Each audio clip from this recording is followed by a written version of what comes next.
Hey, my name is Sandy. I'm 37 years old. I live in a small town with my husband and my dog, Miss Bacon. This week, I went full carnivore. Cut out almond milk, most dairy, and broke up with my sucralose-filled morning drink, Earlybird. The withdrawal? Spicy. Between food noise, skin purging, and digestion drama, my body's definitely adjusting. I also tried out some new workout equipment, and let's just say it looked cooler in theory. But I'm still showing up, still lifting, and still figuring it all out.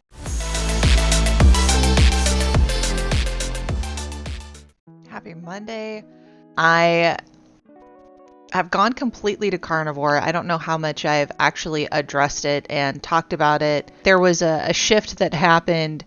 I just got really tired of the acne breakouts and the skin issues that I was having and the fatigue and feeling tired and the 10-day long periods and maybe some things I had shared but some things that I hadn't shared that I was just dealing with. And so I went onto carnivore. I'm restricting dairy significantly on this new way of eating, and I'm really just looking at it as a day by day type thing. Like today I'm gonna just eat meat, and just moving forward like that.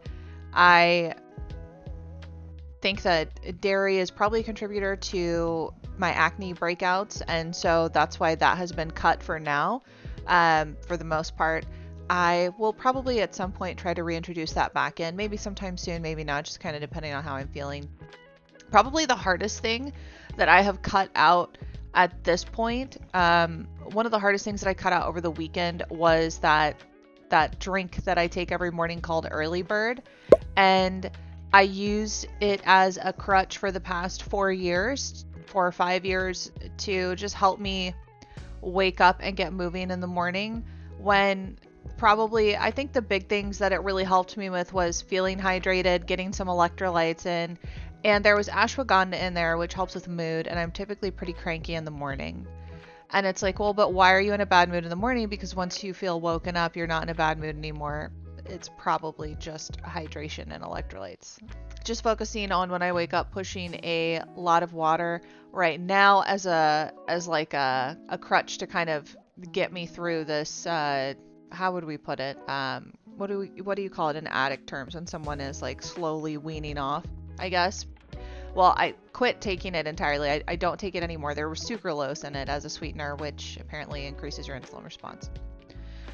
So I just quit taking it totally on Saturday. I've gone a couple of mornings without it now, and I'm just putting some lemon, like a little lemon wedge, in my water when I drink it first thing in the morning to make me feel like it's something, to float me through until I can just wake up and probably just drink straight water. Maybe I'll just keep putting lemon in my water. I don't know.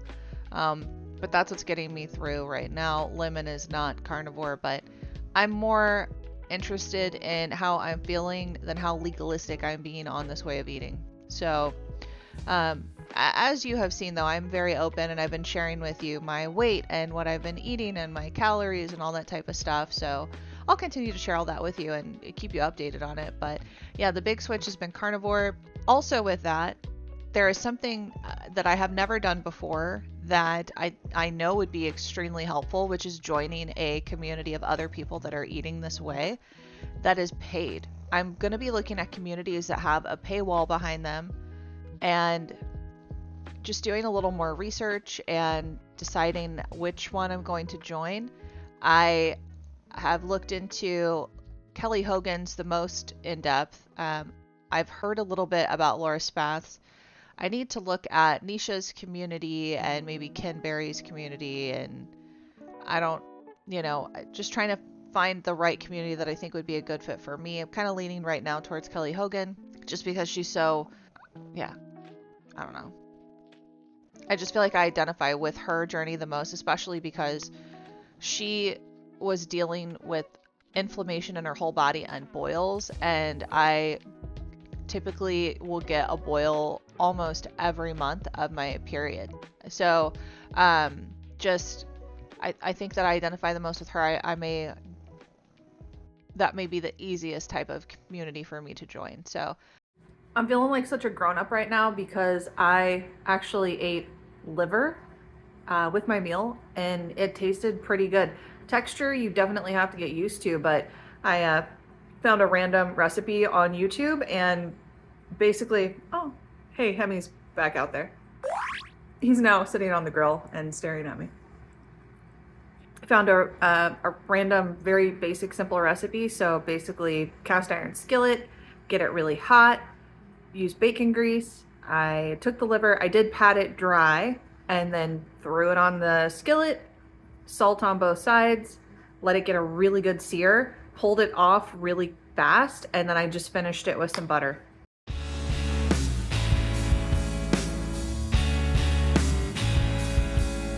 Okay, so funny thing about this lunch I'm about to eat, it's like 2 o'clock in the afternoon and I'm still not ravenously hungry. So I'm thinking that my satiety signals might be getting back on track. I'm gonna take this as a good sign.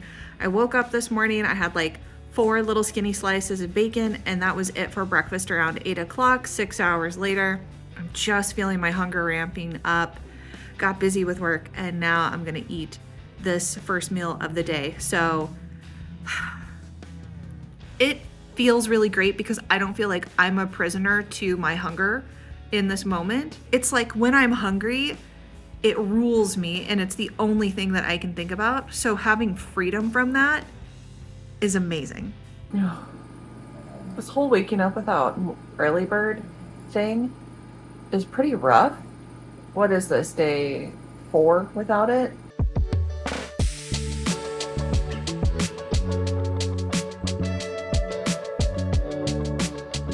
why am I so weird?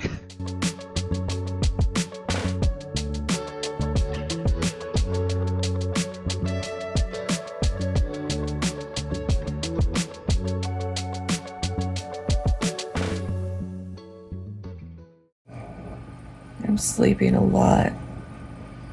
Like a lot on this way of eating right now. I've been having urges to, and I quit this a long time ago, or well, not a long time ago, a few months ago again. I quit nicotine again. I quit Earlybird a couple of days ago. I've been in a battle against sugar for the past over 10 years. And the urge that I'm having is not for food. When I'm getting these urges, it's to vape and to get, like, it's really just to vape. And in the mornings, it's for sure for Earlybird, for that caffeine probably first thing. I don't know. So, but it's like plaguing me. It does feel like a monkey on my back.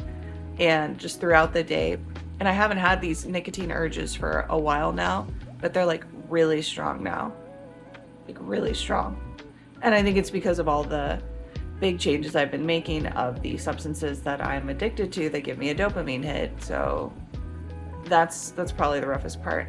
And I keep sleeping in this week and not giving myself time to do like my full-on morning routine. It's just kind of like wake up, hurry up, get ready for work and go, which I'm waking up in time for that, but that's not my preferred way to go about my morning. And so, but my body, I guess, needs the rest. I guess it needs the healing.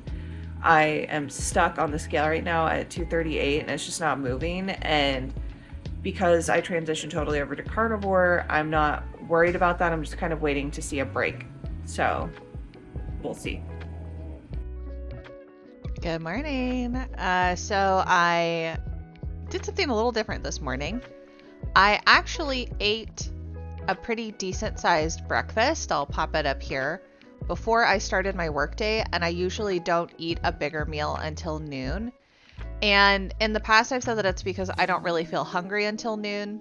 But really what I have been doing is that I hold off on eating until noon so I can make sure that I get 2 big meals and feel like I'm satiated and satisfied with what I'm eating throughout the day.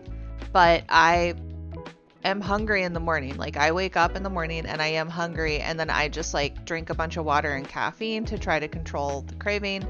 And then when noon comes around, I finally give myself permission to eat a larger meal that's somewhere between like 700 to 1,000 calories. When I got to the last egg, it didn't taste that great to me anymore. So I guess the hunger was satiated. Also, weird update, but I will share it with you.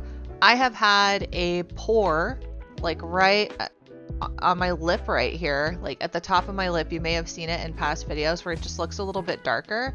It's been like a plugged pore, not a pimple, but like a blackhead essentially, yeah. But it wasn't black, but I pulled out of it. It was finally like ready to come out today, and so I used my extraction tool, and this very long line of like yellow looking gunk, like the skinny string is what it kind of looked like, came out of my lip. And that's like the third or fourth time that that's happened in these past couple of weeks of transitioning to carnivore for me. And I feel like my skin is like getting to a better point and just like expelling all of the crap that has been hanging out in it for a long time. I do have a pimple, a new pimple that popped up on my neck right here, and then one that popped up on my forehead though. So my skin is not 100% clear. I do have two kind of active acne breakouts right now, but this is the week before my period, so it's not like everything's going to be fixed and resolved immediately on carnivore. It's not like taking a magic pill and then the next day just all your problems are solved and you've dropped 100 pounds. So yeah, trying to be patient with all this.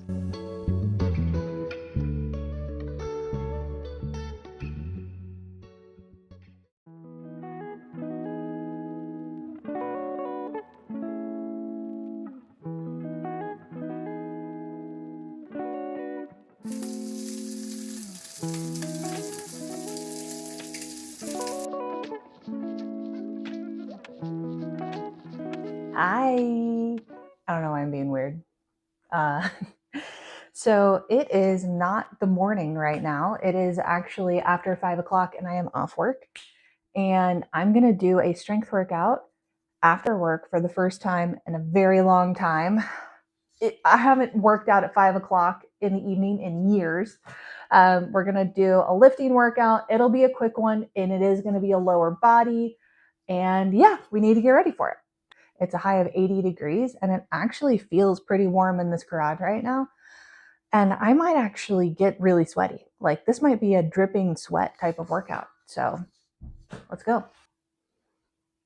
We should get started with the warm up. Sweat rag. All right, time to warm up and let's get to it.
I've started to put a little bit of butter in my coffee so I can just get a little bit more creaminess. I'm really missing the milk, the cream, and the almond milk before I just transition to putting collagen in here. So a little bit of butter in here, but it's good.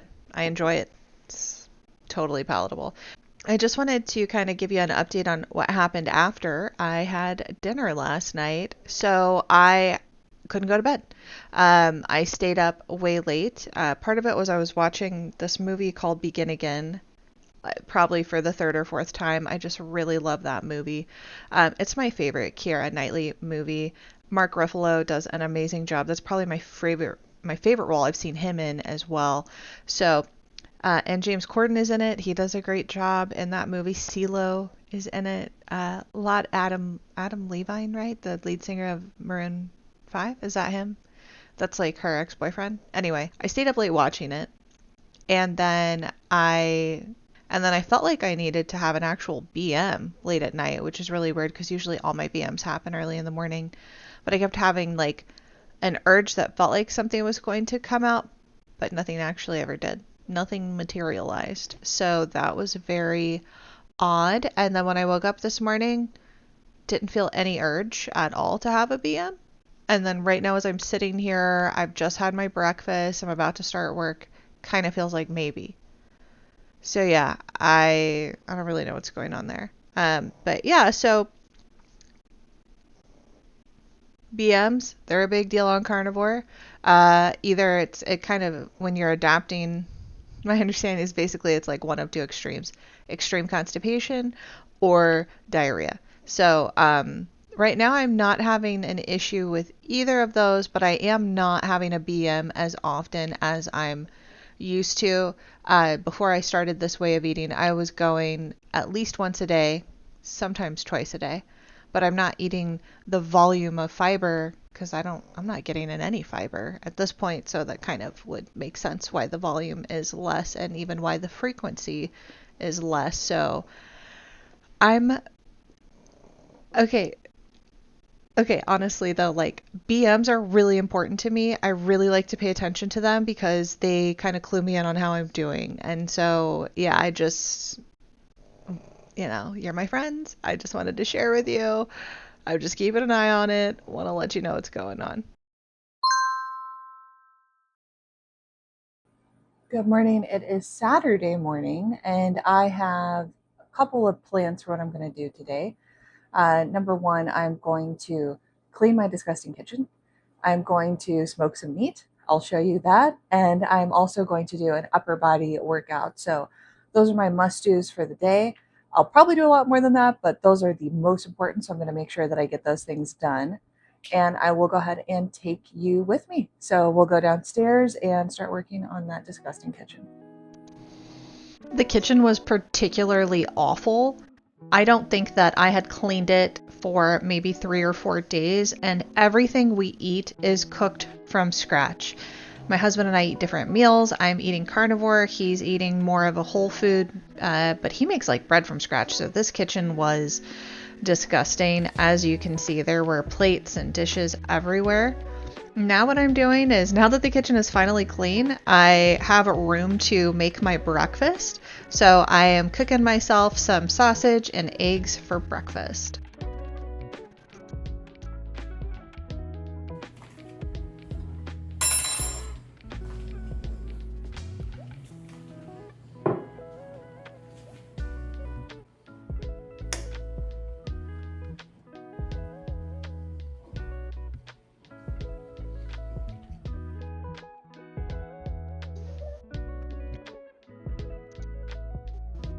All right, let's go ahead and smoke some meat. So what I'm doing right here is I am getting the smoker ready. First thing I need to do is go ahead and bring my little basket out of all my little smoker accessories with me. I need to go ahead and plug it in to the outside and get it turned on. I'm gonna fix my angle so you guys can see what I'm doing better. Next thing I'm going to do is clean out the mess from the last time that I used a smoker. What I like to do is take that, it's called a bladder, take that bladder and I line it with foil. So there I'm just getting it prepped to line it with foil. Look at me fighting with the wind to get that in there. But I've done this inside and outside. I will say unless it's super windy, I do prefer to do it outside. Got the bladder back in there. That is the ashtray. Emptied that out, so I'm putting that back in there as well. Have some clean grates for the smokers. I'm going to go ahead and I just put those back in there, get it plugged in. Then I need to get it turned on and get the time set, which is what you see me doing, cupping my hand over there. And look at Miss Bacon just having a good little time sniffing around. Next thing I'm doing is putting wood chips in the smoker as well, and then we are good to go. Time to prep some meat. For the meat, I'm going to be smoking a pork belly and a chuck roast. My husband has been so gracious as to prep the meat for me. So he is showing the different seasonings that he's using. He's going to first get started with the chuck roast.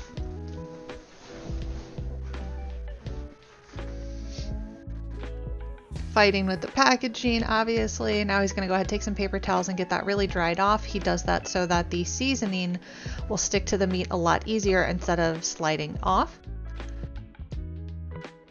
Then he's going to go ahead and take the seasoning of his choice, which I will throw up on the screen for you guys to see the seasoning that he uses. It's a chupacabra blend that's from his brother sent it to him. His brother lives in Texas, so I'll put the name of that up front. Or I'll throw it on the screen. Now he's just putting a liberal amount of seasoning on all sides, really making sure he gets it on the sides, top, bottom, everything. Getting that in a tin, and then I go ahead and put that in the smoker. Next, it's time to get started on the pork belly. Gonna go ahead and get that open. It's very similar process in the beginning. So he'll get it out of the packaging and just dry it off with a paper towel.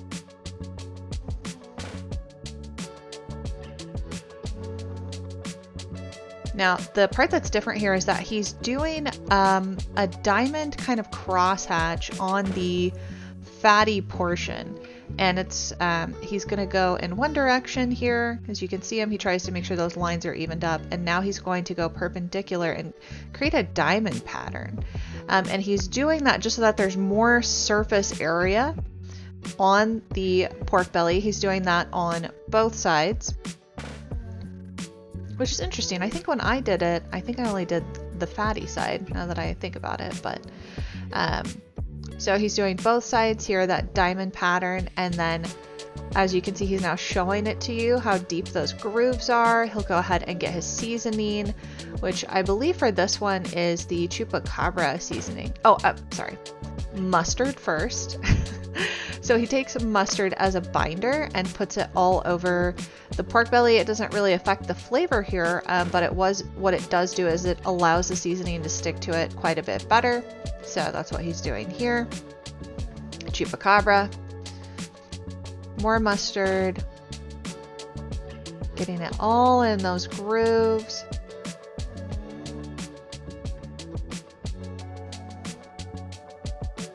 More seasoning.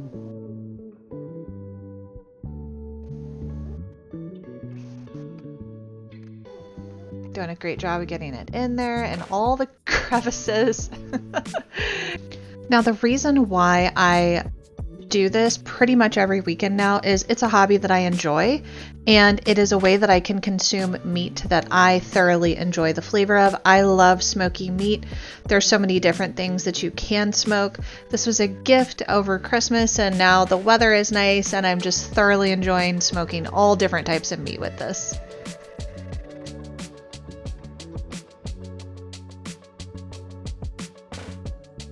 So this is the chuck roast that just came out of the smoker. I know it was hard for you guys to see. This is what it looks like. This was 2.4 pounds. And this looks like it's gonna be really good. My intention is basically just to let this rest for, I'll probably let it rest for an hour or something. I'm not hungry right now. I'll just wait till I'm hungry, of course, but let it rest. And then I'm just going to put butter on it and eat it. and it's going to be amazing. Hey guys, check out this new incline bench that I got. I was super excited about it, telling you that I had ordered it. And well, it came together in about 1,000 pieces. I'll cut to that to show you. It took my husband a bit of time to put it together.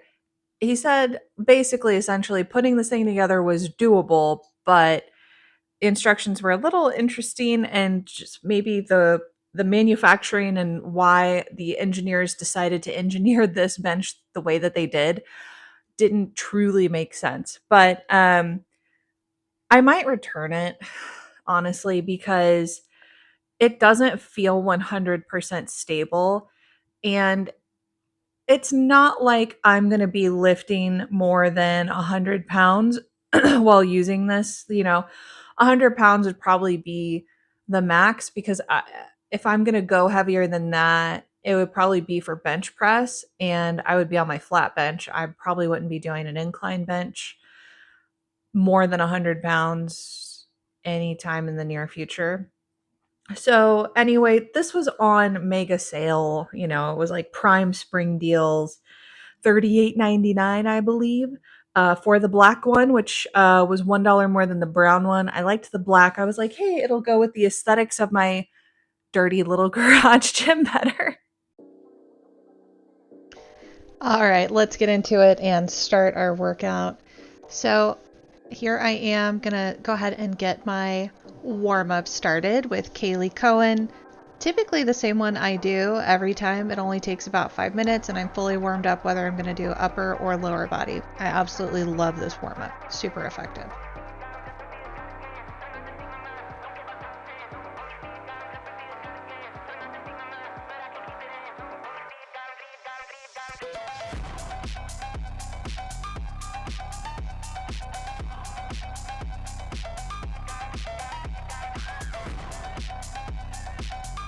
Okay, now we have another Kaylee video started. We're going to do upper body today so I can get this incline bench all tested out. So here I am just doing a really light dumbbell press to get warmed up on the new bench. Now I have moved it off to the side because it didn't feel super stable. Definitely not stable enough to get some real weight on it. Real weight meaning just a 45-pound barbell. When it came to the incline push-ups, I was like, okay, I'll do it on the flat bench. That feels secure. Then I was like, hey, I should try it out on the new incline bench and see if that feels secure. It kept moving, it kept wiggling, as you can see, so then I just went back to the flat bench.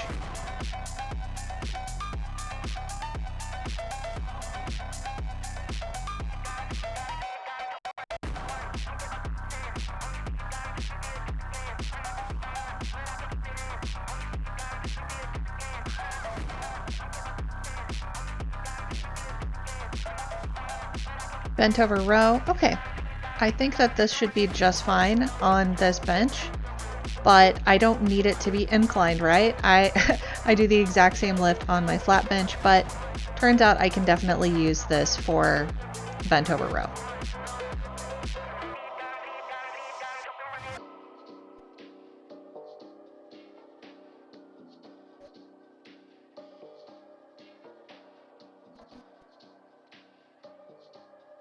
All right, now I'm just going to try just a strict press while I'm sitting with dumbbells, see how that feels.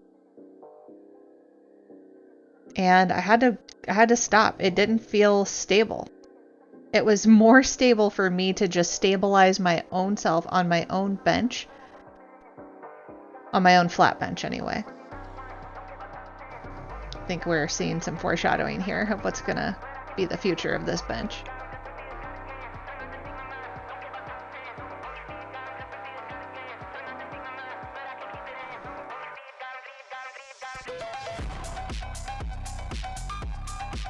Okay, one of the big movements I really wanted to try out is flies while I'm bent over and using the bench, on my chest. Well, that was interesting, and I'm gonna try another set with it, try it again. not very comfortable. It's just like slamming and pressing into my chest here is what's happening while I'm doing that movement.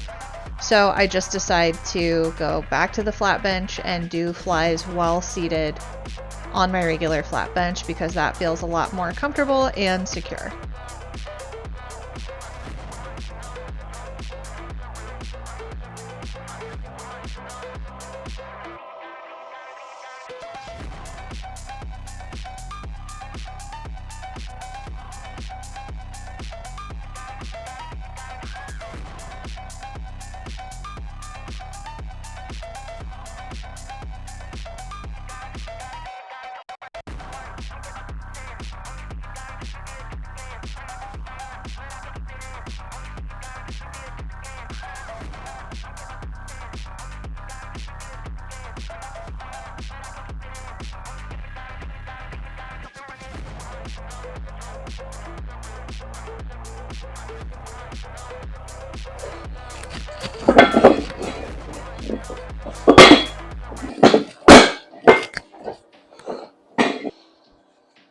Okay, let's talk about it.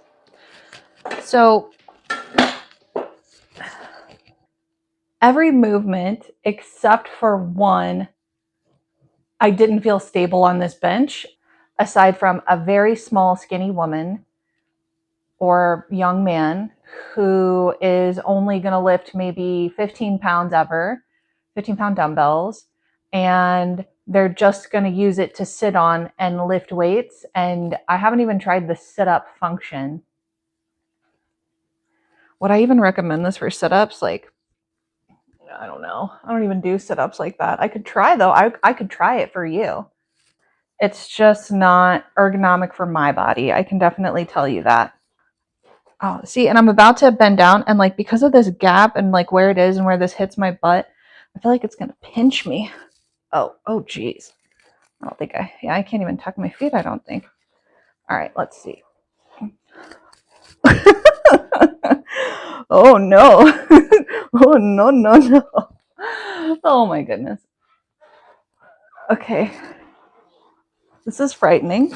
Ah! Hi, bacon. Yeah, it's digging into my spine and hurting. I don't even, yeah, I can't, I'm like stuck. I can't, I'm stuck.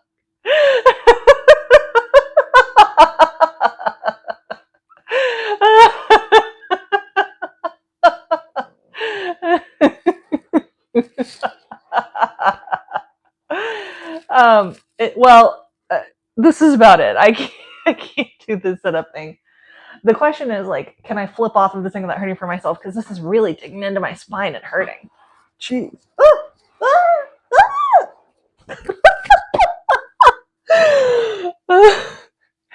Bacon, I'm so glad you're the only person here to see that. Sit-ups don't work.